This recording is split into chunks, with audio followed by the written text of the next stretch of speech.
Hi, friends. I wanted to read a story to you guys today. I miss you all so very much, and this is my way of reaching out and just letting you know that I hope you're all well, and again, that I miss you. And so today I wanted to share a story called Giraffes Can't Dance.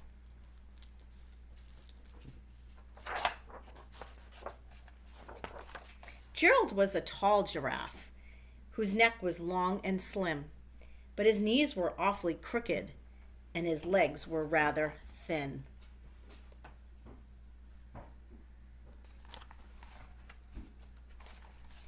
He was very good at standing still and munching off trees, but when he tried to run around, he buckled at his knees.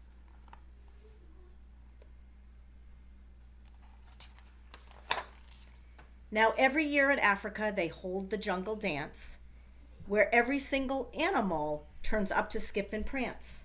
And this year, when the day arrived, poor Gerald felt so sad because when it came time to dancing, he was really very bad.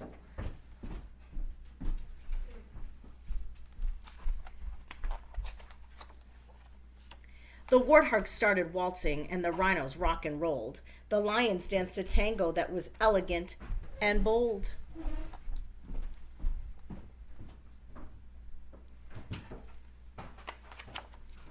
The chimps all did a cha-cha with a very Latin feel, and 8 bamboos then teamed up for a splendid Scottish reel.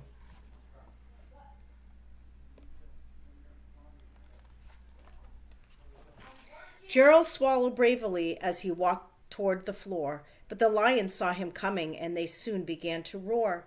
Hey, look at clumsy Gerald, the animals all sneered. Giraffes can't dance, you silly fool. Oh, Gerald, you're so weird.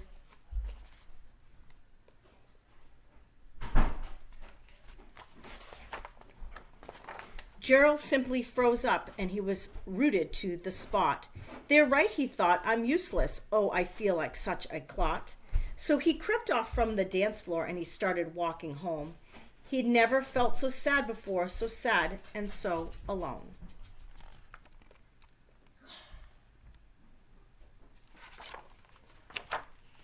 Then he found a little clearing and he looked up at the sky. The moon can be so beautiful, he whispered with a sigh. Excuse me, coughed a cricket who'd seen Gerald early on, but sometimes when you're different, you just need a different song.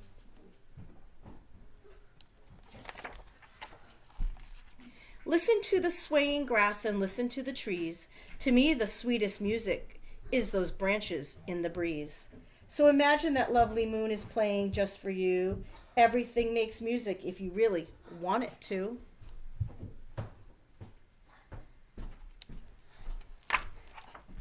With that, the cricket smiled and picked up his violin. Then Gerald felt his body do the most amazing thing. His hoofs had started shuffling, making circles on the ground. His neck was gently swaying and his tail was swishing round.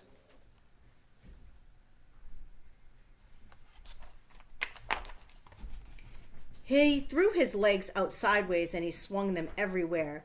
Then he did a backward somersault and leapt up in the air. Gerald felt so wonderful, his mouth was open wide. I'm dancing, yes, I'm dancing. I am dancing, Gerald cried.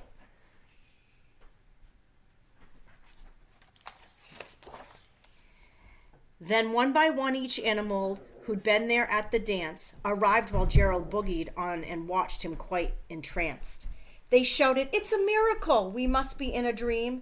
Gerald's the best dancer that we've ever seen.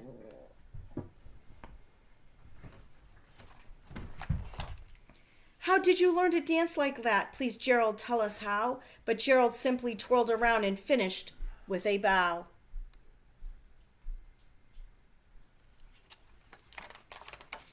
Then he raised his head and looked up at the moon and stars above. We all can dance, he said, when we find music that we love. I hope you enjoyed the story today, and I want you to think about times that you've been dancing and what type of music you listen to when you like to dance. And have you ever been brave like Gerald? and really tried to go out there and do something different and not be afraid and take a chance. Anyway, I'll talk to you again soon, and I can't wait to see you all again. Bye-bye.